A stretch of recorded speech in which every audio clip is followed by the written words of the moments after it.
চিকিৎসা সবকিছুই হবে, কিন্তু ভ্রমণের সময় থাকবে না। টাকা না থাকতে ভ্রমণে বেরিয়ে পড়ো।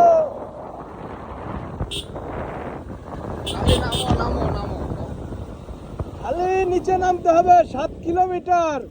7 কিলোমিটার নিচে খালি নামতে আছি। এটা আমরা ডিম পাহাড় থেকে কাঞ্চি বাজার ঢুকছি। খুবই ক্রিটিক্যাল। অনেকে ভয় দিছিল যে এখান থেকে যাওয়া যাবে না, তারপরেও অনেক জল্পনা কল্পনার মাঝে আমরা এখানে চলে আসছি। নাকি ভয়ানক রাস্তা আছে, এই পথে আমরা রাঙামাটি খাগড়াছড়ি উঠবো। দেখা যাক বান্দরবন, এরপর সাজেক, লামা, আমাদের মোটামুটি যতগুলো টুরিস্ট পয়েন্ট আছে সব জায়গায় যাবো আমরা। পকেটে টাকা নাই বলে ঘুরতে বেরোচ্ছি, টাকা থাকলে আর ঘুরতাম।